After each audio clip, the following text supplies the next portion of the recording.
Contemplation is the highest expression of man's intellectual and spiritual life. It is that life itself, fully awake, fully active, fully aware that it is alive. It is spiritual wonder. It is spontaneous awe at the sacredness of life, of being. It is gratitude for life, for awareness, and for being. It is a vivid realization of the fact that life and being in us proceed from an invisible, transcendent, and infinitely abundant source.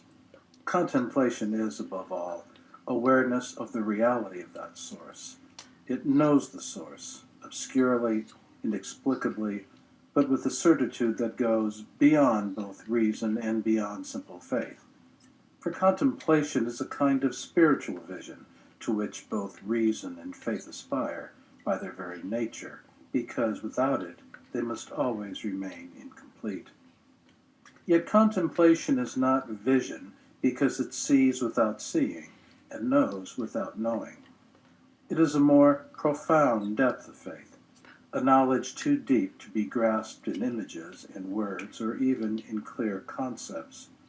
It can be suggested by words, by symbols, but in the very moment of trying to indicate what it knows, the contemplative mind takes back what it has said and denies what it has affirmed. For in contemplation we know by unknowing, or better, we know beyond all knowing or unknowing.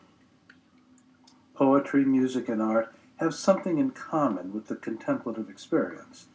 But contemplation is beyond aesthetic intuition, beyond art, beyond poetry. Indeed, it is also beyond philosophy, beyond speculative theology. It resumes, transcends, and fulfills them all, and yet at the same time it seems, in a certain way, to supersede and to deny them all. Contemplation is always beyond our own knowledge, beyond our own light, beyond systems, beyond explanations, beyond discourse, beyond dialogue, beyond our own self. To enter into the realm of contemplation, one must, in a certain sense, die. But this death is, in fact, the entrance into a higher life. It is a death for the sake of life, which leaves beyond all that we can know or treasure as life, as thought, as experience, as joy, as being. And so contemplation seems to supersede and to discard every other form of intuition and experience, whether in art, in philosophy, in theology, in liturgy, or in ordinary levels of love and of belief. This rejection, of course, is only apparent.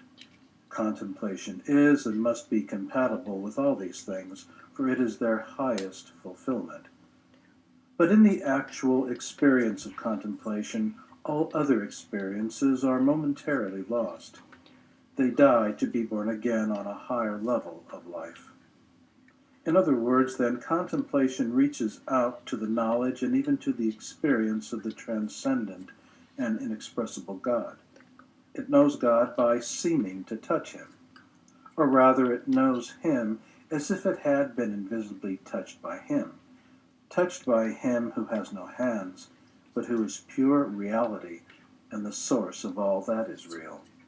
Hence, contemplation is a gift of sudden awareness, an awakening to the real within all that is real, a vivid awareness of infinite being at the roots of our own limited being, an awareness of our contingent reality as received, as a present from God, as a free gift of love. This is the existential contact of which we speak when we use the metaphor of being touched by God. Contemplation is also the response to a call from him who has no voice, and yet who speaks in everything that is, and who, most of all, speaks in the depth of our own being.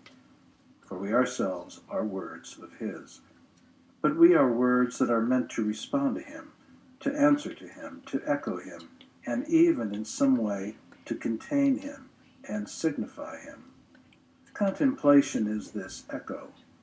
It is a deep resonance in the inmost center of our spirit, in which our very life loses its separate voice and resounds with the majesty and mercy of the hidden and loving one. He answers himself in us, and the answer is divine life, divine creativity, making all things new. We ourselves become his echo and his answer. It is as if in creating us, God asked a question, and in awakening us to contemplation, he answered the question, so that the contemplative is at the same time question and answer. The life of contemplation implies two levels of awareness. First, awareness of the question, and second, awareness of the answer. Though these are two distinct and enormously different levels, yet they are in fact an awareness of the same thing. The question is itself the answer, and we ourselves are both. But we cannot know this until we have moved into the second kind of awareness. We awaken, not to find an answer absolutely distinct from the question, but to realize that the question is its own answer, and all is summed up in one awareness, not a proposition, but an experience. I am.